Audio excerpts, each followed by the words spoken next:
Welcome, everybody. Welcome, everybody. We'll get started in just a couple seconds here as more people come in from the waiting room. Okay, so we'll get started. I just wanted to introduce Dr. James Ulager. He's an assistant professor in the Department of Family Medicine at the University of Vermont's Larner College of Medicine. Dr. Ulager would like to make this a meaningful interactive presentation, so we ask you all to please turn on your videos and participate. Welcome and thank you for being here, Dr. Ulager. Yeah, You were in the wrong one. yeah. He didn't. There we go. Thank you so much, Dr. Watson. I appreciate it. Let's see, Bruce, can you spotlight me? There we go. All right. Thank you, everybody. It's a pleasure to be here this afternoon. And one of the things we're going to talk about is unwanted stress and how to deal with it. And we just had some technical difficulties, and that's part of our world. So here we go, dealing with some unwanted stress. So I'm going to share my screen here. And so when they asked me to talk about wellness, well, first of all, yeah, so I'm a family physician. I'm also a physician lead for the UVM Health Network Medical Group on provider well-being. And so that means I've gotten to talk to a lot of people with the door closed about something that for providers can be a very lonely topic. And I've also had the fortune to give talks like this. And I know there are some non-physician, non-clinicians in the group too, is my understanding. And some of this is going to be, well, all of it should be very applicable to all of us. And as a matter of fact, when I'm speaking to colleagues, most of them try some of this stuff in their personal life first. So this should be very relevant, even for those of you who aren't clinicians. But I am going to speak from a clinical space because that's what I am, right? So I want to be, and I'm going to use primary care examples because that's what I do. But we're going to use some non-clinical examples as well. I want to call out something right from the start here.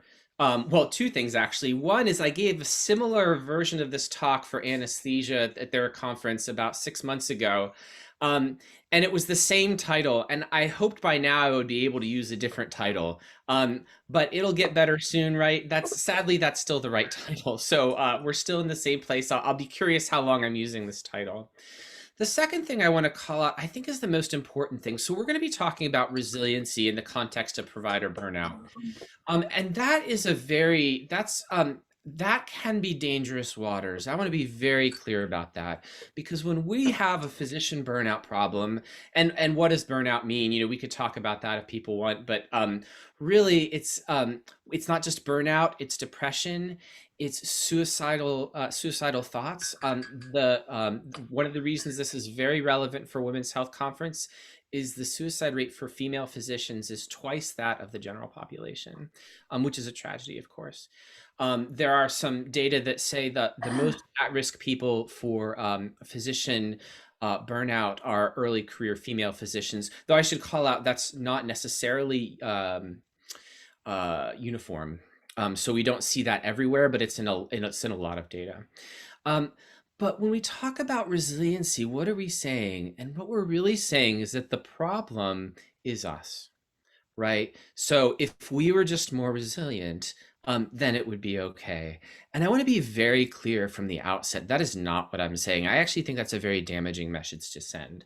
I will say, however, that when we know, there was an article in the Mayo Clinic Proceedings around what drives physician burnout, but as helpful as that was, what was I thought just as helpful was the different domains that those things live in.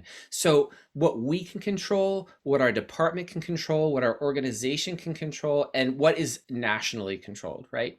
So thinking about those different places that the causes of burnout live in, resiliency is often the one that we have the most direct influence and control over.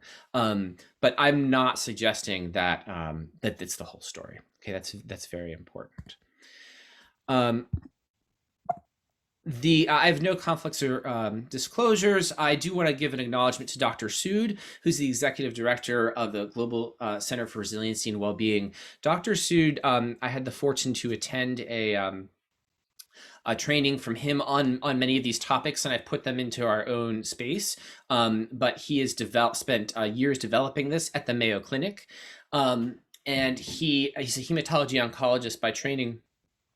And his job when he was at Mayo was doing some of these resiliency exercises directly with cancer patients and survivors and families. So it seems very relevant. So our goal is to learn and to practice strategies for building resiliency in clinical practice and beyond, right? So it's not just clinical practice. So the objectives, here's what we're going to do. We're going to be able to describe the functional interactions between the frontal lobe and the amygdala, because we're going to take a neuroscience tact on this and the experience, particularly of bad stress. We'll be able to explain why we need to include resiliency as part, I'm going to move the, there we go, as part of our personal or departmental or organizational resilience strategy. Again, it is not the whole, but it's part of it. And have the skills necessary to begin an independent daily practice of at least one strategy or two around building personal resiliency. So we're not going to get real deep into neuroanatomy for those of you who don't live in that world. Neither do I for the most part, but this is a very important kind of back of the napkin neuroanatomy that's very relevant though to what we want to do. And we're going to consider two different structures in our brain. One is the prefrontal cortex. It's highly evolved. It is in charge of regulating our behavior, our thoughts, and emotions. And then the amygdala, which is a very primitive structure. For those of you who have been, some people call this reptile brain when you're kind of in your amygdala space. It initiates and coordinates unconscious primitive stress reaction. So it looks, long and short of it, the amygdala looks for danger.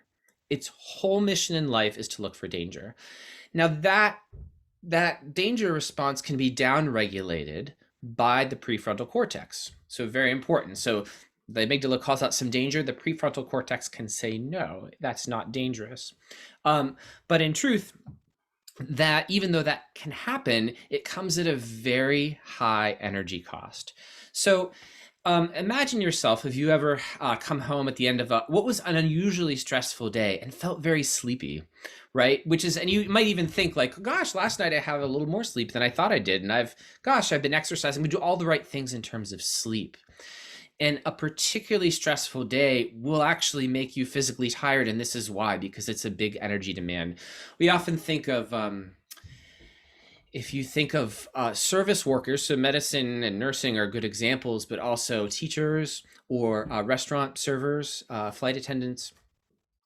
Anybody who has to censor themselves, who might have the thought, so my sister was a server for a long time, that was a while ago, but when somebody asked her if the chicken Parmesan had cheese in it, she wanted to say, of course it has cheese in it, are you kidding? And what she really would say is, well, if you're concerned about dairy, we have many dairy-free options that I'm happy to, but we use the finest aged Parmesan. That takes a lot of energy. And as clinicians, we do it all day long. It's one of our main functions. The third concept, or those two structures, then the third thing is a concept of neuroplasticity. So these regions and other regions in our brain, they're not appliances in our kitchen, right? It's not like the dishwasher you put in there, the prefrontal cortex gets implanted and there it lives and washes the dishes until it doesn't work anymore, right? These structures live and respond to your lived experience. And so that is a very important tool that we'll use. It is why, for example, though, people with a history of trauma, children who've had a long history of adverse childhood events have, for example, a bigger amygdala, or people who've been in war might be more easily aroused to danger. So just a very simple summary of that, because it's a lot of words. So but it's worth, because we're going to build on this concept. So it's the prefrontal cortex's job. Its job is complex thought. It can calm the amygdala, but at a very high energy cost. The amygdala's mission in life is to identify danger even before the prefrontal cortex has time to consider the matter. It will err on the side of saying, yes, this is dangerous. It's like a highly sensitive test that's not very specific. For those of you who aren't clinicians, right, that's simply put, it will err on the side of identifying danger. The interaction between the two is shaped by experience, which is kind of unintentional. It's just what happens to us throughout the day. And also practice, which is intentional, which is why the goal of this talk is to get to practice. So I want to talk briefly about a stressful situation just to get us into a way of thought. So this is Big Sky, Montana. This is the last place my extended family went before COVID did its thing.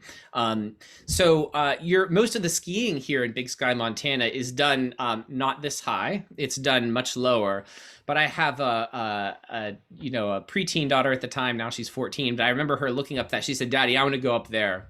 Right. So we did it. So I said, okay, 3 days, you show me how, you're good skiing. She's been skiing for a long time. And then I took her up there.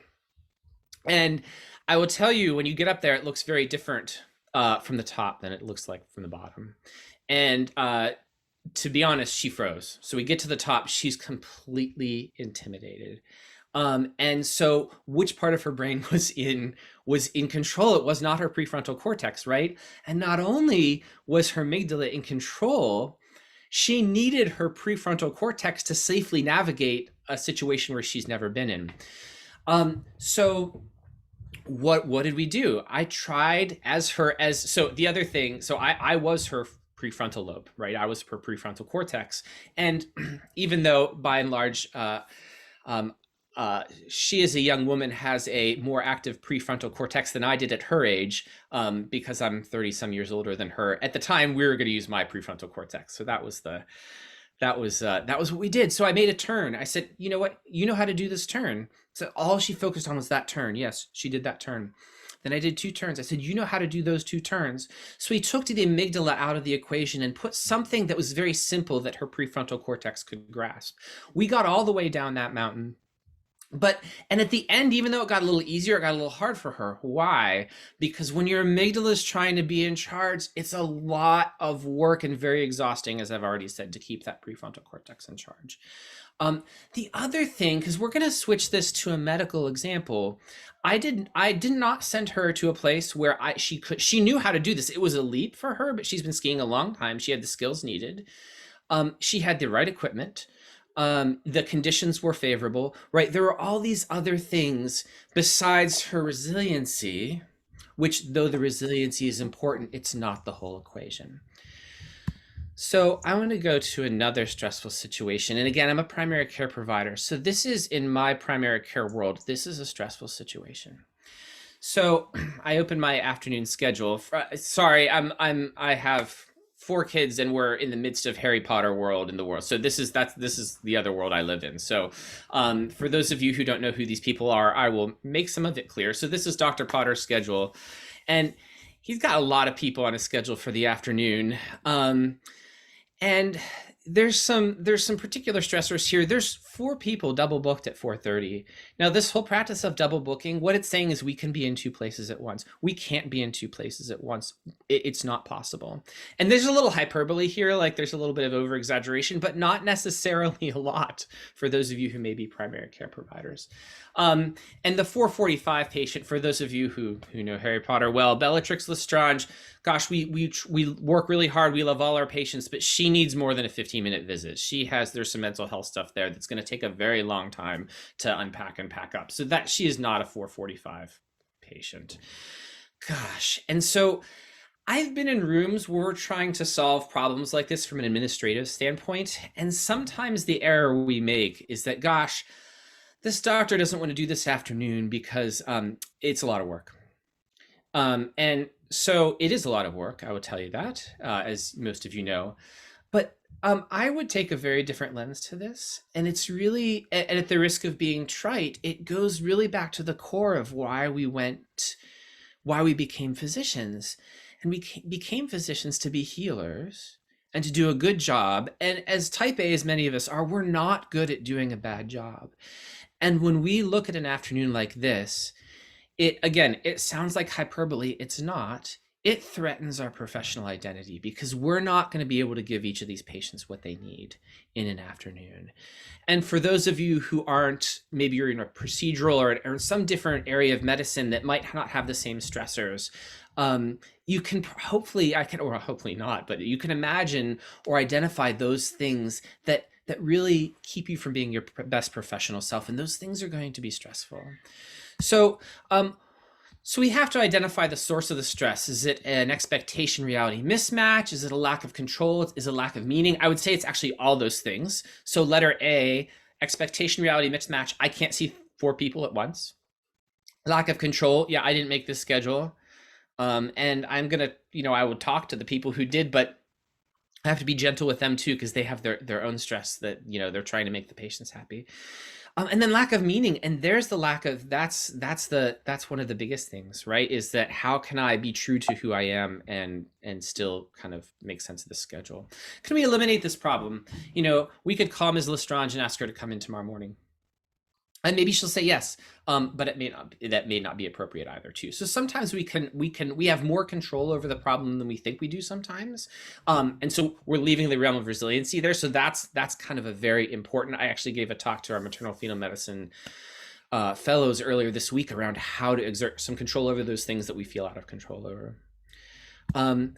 But we're going to focus today on reframing our thought, because a lot of times you can't eliminate the problem or have any control over the problem. So we have to reframe our thinking.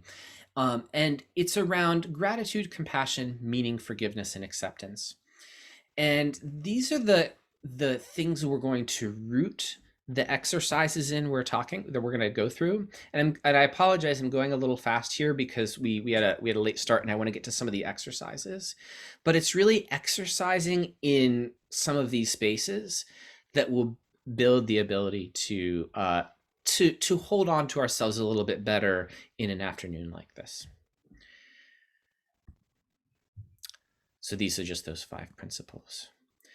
So practice, I said the word practice a moment ago. Why is practice important? So what we're trying to do is call upon our frontal lobe in a time when our amygdala is activated, right? And I already explained in our in the skiing example of why that can be quite difficult. But this is the idea of neuroplasticity. So for those of you who are musicians, when you're a violinist and you're performing, you're not thinking of where the 3rd finger goes, 2nd finger, 1st finger, or even how long to hold this or that note. That's all becomes part of what, the lay term being muscle memory, right? It just happens. And then you get to think about the art and the expression and all those other things. So we could do the same thing. We could make it easier to access our frontal lobe when we're in a position of stress, and by the way, not only do we have to keep ourselves whole, we're practicing medicine, right? And in that practice of medicine, we need access to our frontal lobe for the patient as well as for ourselves. So a couple caveats here before we jump into the exercises. So I'm going to ask you to breathe as we do these exercises. And really, that's just a way to calm our adrenergic nervous system, to calm down our adrenaline. So that will also make it easier to access our frontal lobe. This is a practiced skill. Some of you, when we're doing this, will take a deep breath and feel very calm. Some of you may not. And if it's something, the best place to work on this, honestly, is a yoga studio with a very good instructor, where yoga isn't just movement, it's all about breath. And so that breath can really help us clear a lot of that adrenergic tone that we're carrying.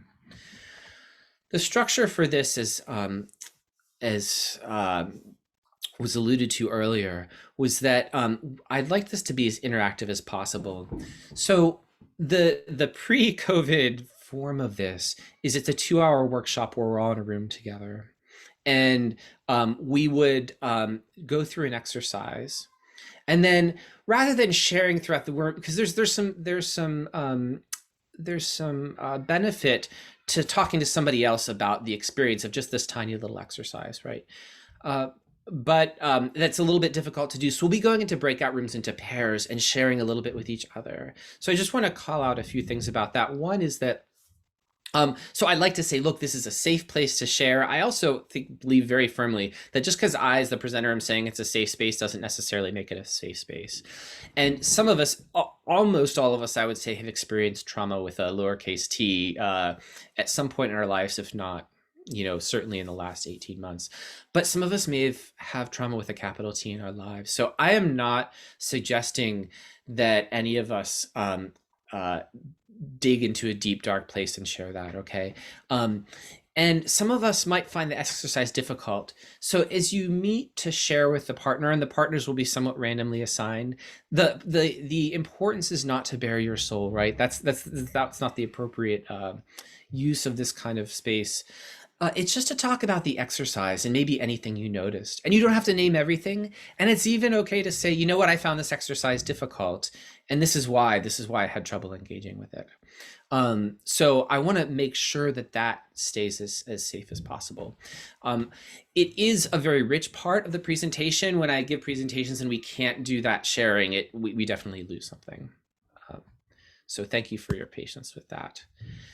So we're going to start with gratitude. And so there's some food analogies here. And gratitude, why is there spices with gratitude, is because no matter what the main course is served, it can be seasoned with gratitude, if that makes sense. Whatever comes your way, gratitude can definitely be the seasoning. It doesn't change the fact that you're experiencing the negative thing, but it can change the flavor. So we're going to go through we'll do one of these two exercises. I'll describe them both to you, but we're just going to do one today. So actually start with this one because we're going to do the other one.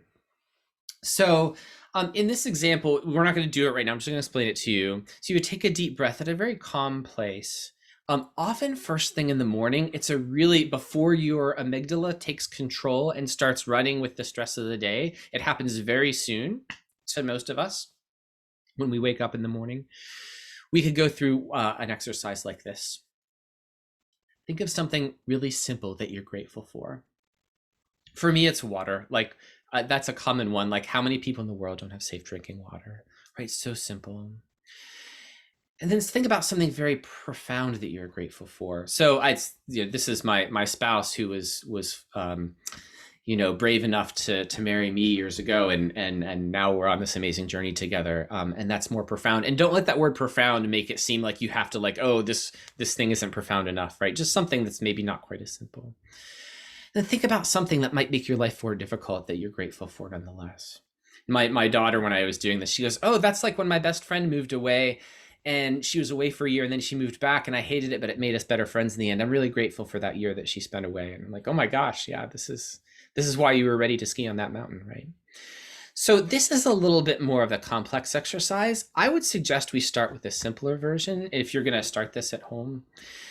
And that is to do this in the morning. And actually, this is the Dr. Sood version of this exercise, is to first thing in the morning, think about 5 people in your life who mean a lot to you, and to send them silent gratitude. So a couple of things. First of all, 5 is too many for starters, because while I'm trying to send one person gratitude, oftentimes you're starting to think of the second and third person, then you're like, which one am I on? And so for those of us who might be new at this, I recommend starting with one person. And I've gotten several questions about this exercise. Well, why can't I give them gratitude in person? And the answer is, well, of course you can, right? But we don't always have, so the importance of this is to practicing, right? So the giving them gratitude face to face is a good thing, and it's like the performance, but this is the practice. And it's not so much for that person, it's for us. So it will help us exercise those parts of our frontal lobe that can help us kind of deal with that anxiety. So if you feel safe, I would invite you to close your eyes and take a few very deep breaths.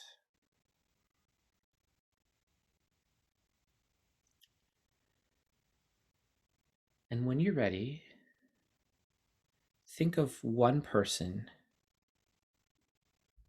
who means a lot to you in your life. See their face. Feel in your heart what makes you grateful for them. And say thank you.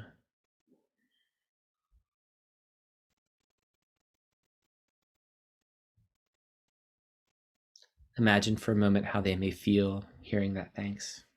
Maybe you've never told them thank you before.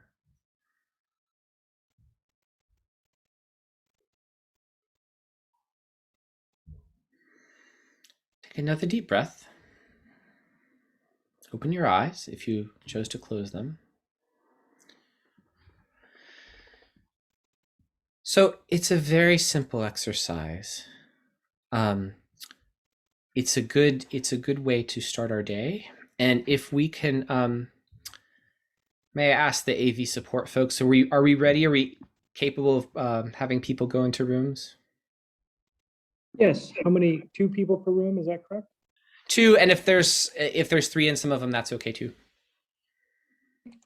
Okay, And and if we're you gonna- get moved to a room by mistake, just come back to the main room.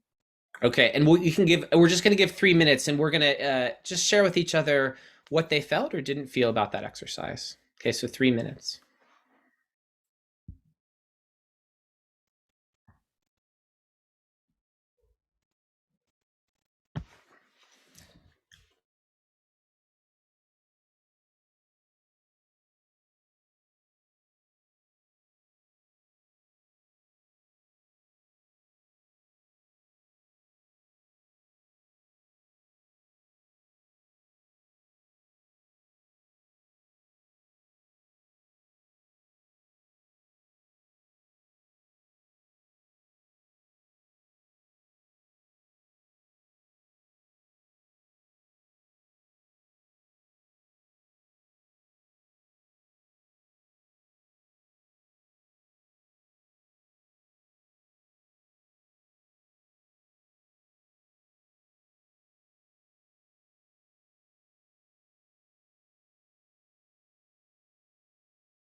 So question for our AV folks, were we calling people back?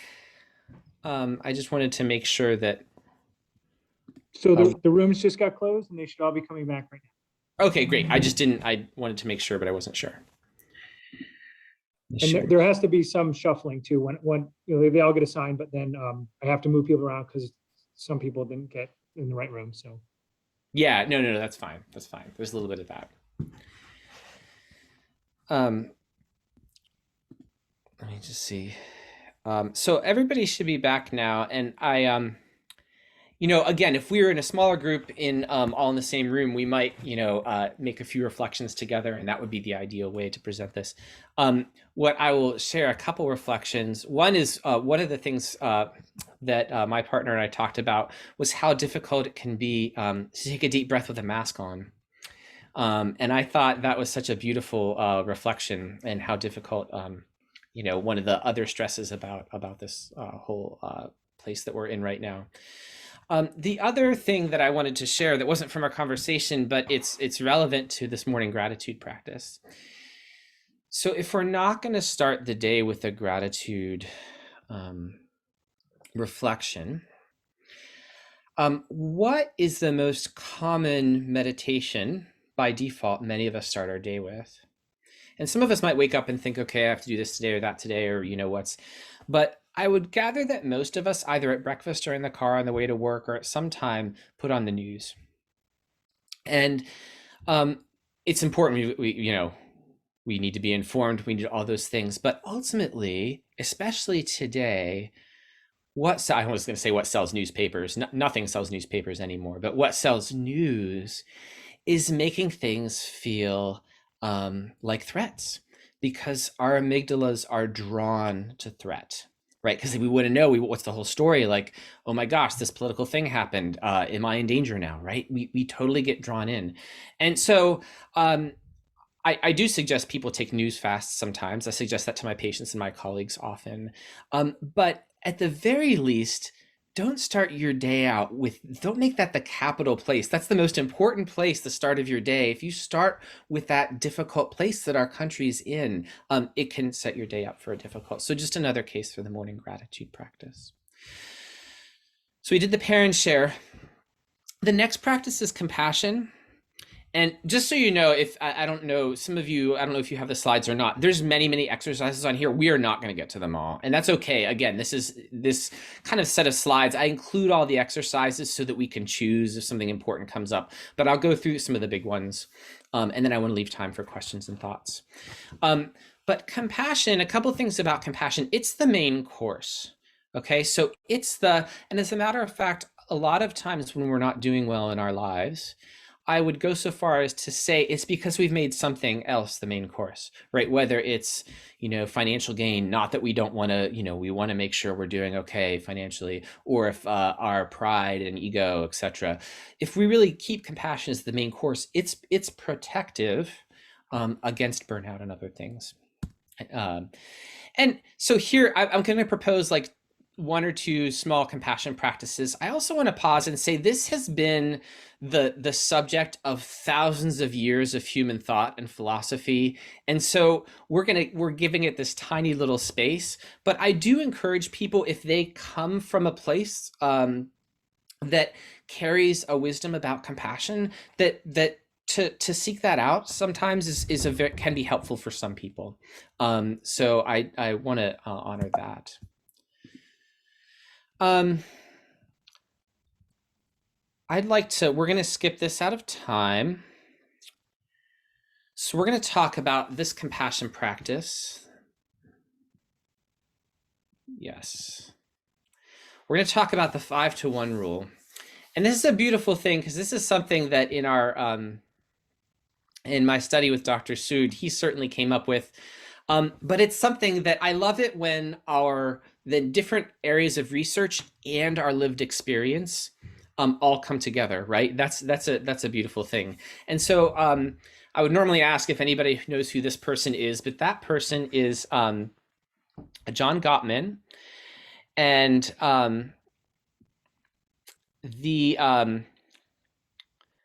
I'm just looking at the chat because I wanted to make sure I was responding to everything. So John Gottman is one of the is probably the preeminent relationship researcher since the 1980s. He really founded what they called the it's called the forgive me, the Love Lab. He has the Love Lab, and so his research was initially on married couples, but it has gone, he has widened that circle substantially to include other types of relationships. And he has this very important rule, which is very similar to Dr. Sood's rule, and it's based on data. This is not just a casual observation; it's real data about a 5-to-1 rule. And the 5-to-1 rule goes like this: for the people that you care about. So think of the easy, let's just use a spouse or a partner or significant other in your life, even a deep friend. If you say one critical or negative thing to that person, you need to say 5 positive things to that person, and not fake positive things, real positive things, in order for this exchange in your relationship to be kind of on firm ground. And so 5 supportive things to 1 critical thing. And he noticed that couples who did this over the years were much less likely to get divorced. It was one of the kind of chief indicators of success in a marriage. So 5 affirming things. And it's interesting, the other way you can look at it is it's not just supportive versus critical, but it could also be relational versus task oriented, right? So again, I'll speak from my own experience, though yours may be different. If our conversation so many times in our life is who's going to pick up the kids, who's making dinner, who's making sure homework gets done, right? And those are all task oriented items. And in a day as a busy family, or you could think of in your office with your partners, okay, how much are we going to spend on cleaning, or what is our clinical protocol for X going to be? What time are you making for relational comments with patients, even though the idea of the whole patient interaction should be task oriented, it should be task focused? There has to be space for relational meaning in that. And that is a way of showing compassion through kind attention. So this is just showing that they can get out of balance. So here's the exercise, and we're going to do the same thing we did just a minute ago. And if you're comfortable and safe, you can close your eyes, and I'll talk you through it. And you take a very deep breath.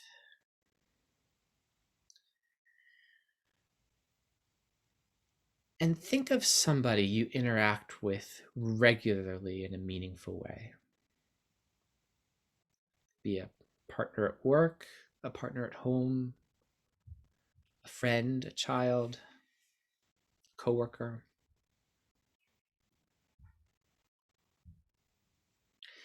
Think of your last significant action or interaction with that person.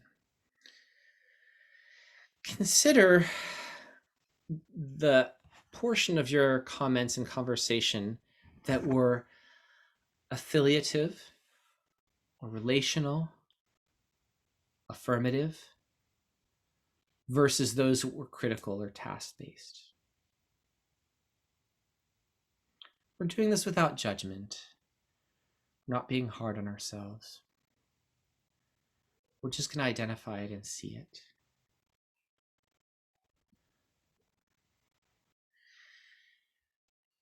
Now, imagine the next time you might have a conversation with that person. Imagine how, in a genuine way, how might you get closer to the 5-to-1 ratio? What might that look like?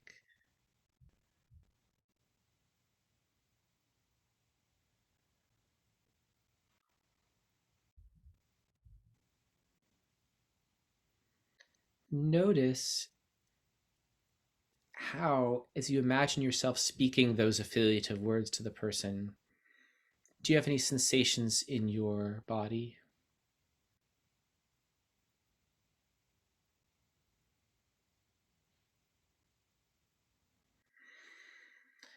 When you're ready, just open your eyes. Take another deep breath or two.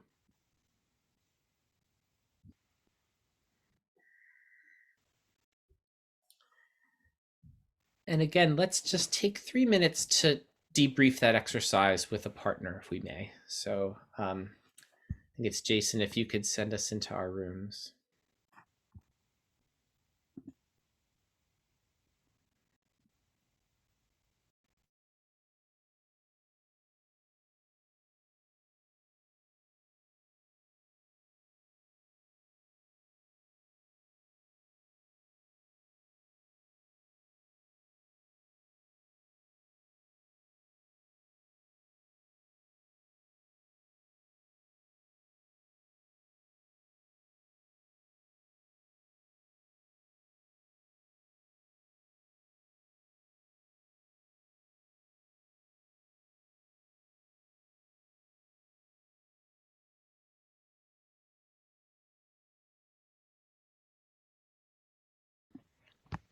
Jason, I got sent back, but that's fine. You could just leave me here.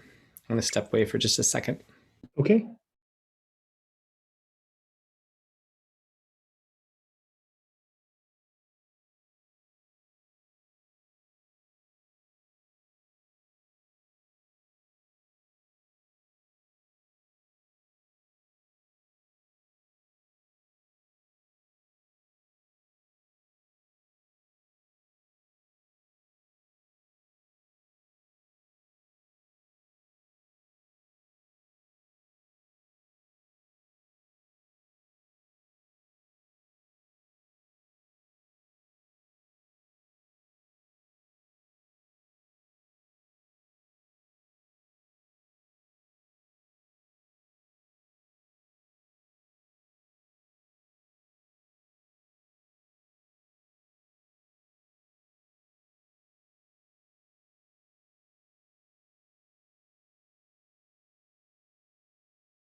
Elizabeth, how much time do you want to leave for questions and conversation? Oh, it's 12:52, so I think it's Yeah, I think that it seems like people would get a lot out of these exercises, and I don't see a ton of questions coming through, so take as long as you want. okay. Thanks. Thank you.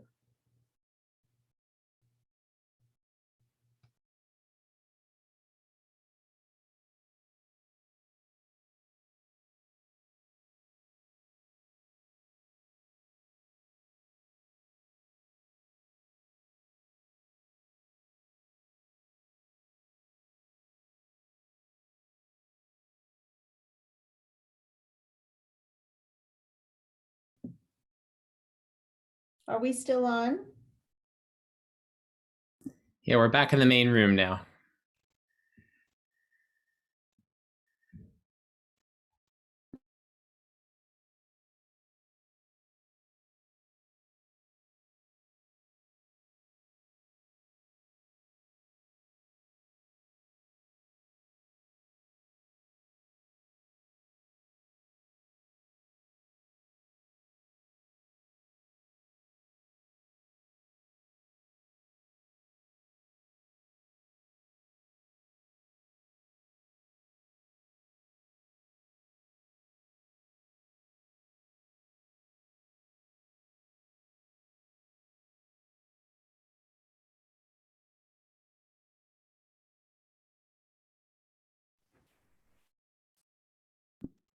Jason, are we all back? Yes, we are. Okay, great. So again, I'd love to hear some examples of what people may have experienced. I will tell you the place in my life this has made the most. And, I see from the last exercise, a few people put something in the chat, and you're welcome to do that if you would like to. So feel free. The place in my own life where this has made the most attention is honestly with my office staff. For my whole career, I've always checked in with people like, hey, how was your weekend? But I didn't do it very purposefully. Once I started doing a kind attention practice with my office staff, things really changed, and not subtly. And it made a big difference with each of my relationships. And it's not very complex, right? To imagine that. It doesn't take that long.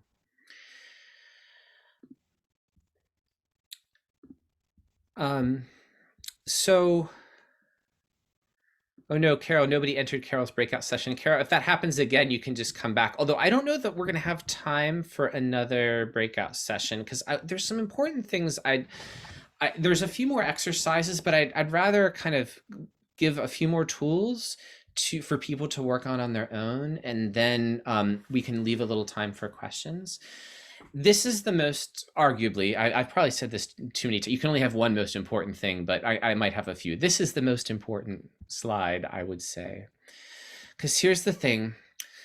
So we talked about that kind attention 5-to-1 rule, and we talked about using it with partners, spouses, friends, patients, colleagues. I'm going to suggest that we also use it with ourselves, and this is why. So this is a sportscaster, and all of us, whether we realize it or not, we have not so much the play-by-play sportscaster in our mind, but we have the color commentator. Do people know what we talk about? And says, Jeffrey Jones just stole second base, and the color guy or gal says, oh yeah, wow, that was a really good save, right? Or steal. Okay, we have that person in our head. There's a really neat book called Into the Magic Shop by James Doty, who's a neurosurgeon. I think he retired from clinical practice at Stanford, and he calls that person the DJ. I like color commentator because the color commentators are judgmental. DJs sometimes are, but not usually, like the DJ on the radio station. The color commentator in our lives that has an ongoing monologue in our head with us, or dialogue, I should say, it's the amygdala. It is almost always driven by the amygdala. And it's often, it's almost always wrong, right? Because what is the amygdala's job is to search for threats and to err on the side of threats. So I'll give you an example. And this is nothing I've ever done. I'll just to be clear. But imagine you walk into a cocktail party, like a work party. You might have a drink in your hands. You walk in. What do you start thinking? And particularly, put yourself in back in high school or college, or so that could be even worse, right? But like you think, gosh, everybody's looking at me. They think I didn't dress appropriately. I wore a tie. Nobody else wore a tie today. God, I can't believe I wore a tie. Should I talk to anybody? I'm going to go up to this person. I'm going to talk to them. Oh, I don't think they really want to be talking to me. So we all, again, I've never been me, but that monologue happens, and it's almost always lying. And it happens during our clinical day. It happens when we get home, and it often happens while we're going to sleep, right? Gosh, and we can, especially as clinicians, if we have 20 people in a day and we do 19 of them real good. And if maybe that 20th person, we maybe kind of didn't pick up something as fast as we wanted to or whatever, that amygdala will pounce on that. And so that's one of the things of practicing kind attention with yourself. Hey, what am I grateful for today? Who helped me out? When did I do a good thing? And what did I miss? Being able to examine that with some bravery. So think of how you interact with yourself regularly, and that whether your comments to yourself were affiliative or task based, and how you might get your next conversation with yourself to be more to that 5-to-1 rule. And again, we would do that exercise. I'm going to leave you. We didn't get to, again, this is more often a 2-hour workshop. There's one other exercise I would consider is we all have, again, we're called to to take care of all of our patients and all their kind of joy and difficulty. And we know that some of our patients kind of take more energy from us than others. There's different versions of this handle on the doorknob meditation, but I was sharing with one of my breakout partners. One thing, so people say to take a deep breath and be present, and I think that's a great start. But often I will tell myself, gosh, I know this might be a difficult encounter, but I hope the person really gets what they need out of this interaction. Maybe not what they want, or not what they were hoping for, but get what they need. And it kind of helps me frame the reason I'm going in there, because so many times the default situation is I'm going in there with this intention of, oh my gosh, this is going to be a difficult encounter. How can I wrap it up as soon as I can, right? And that's what, if we're not intentional about it, that's where we could land. So I'm going to end there. I don't even know if we have time for questions. So I'm sorry we got started late. And like I said, we're not going to get to all the things, but this is the beginning. For those of you who are part of the medical staff, this is, I do workshops like this, and we can make these slides available to, I think, all the conference attendees. Is that right? Absolutely. Yeah. And it goes into more detail. And there's other exercises about forgiveness, and I'd be, happy to take any questions. Great. It looks like we have one question. Where and when do you present this 2-hour workshop? Yeah, I've done it in several different places. I've done it for residency programs. I've done it for faculty development at different places in the medical center. And it hopefully, depending on whether or not we can, it works much better when it's that long face to face. Great. Well, I'd like to thank you, Dr. Ulager. That was really, really helpful, very restorative session. I think we all got a lot of tools that we can each bring to our own practice. So thank you so much for your time. I really appreciate it. Well, And thank you all for your patience with the virtual piece. It happens, right? Yeah. Thank you for everybody for joining us. We hope to see you in one of our next sessions.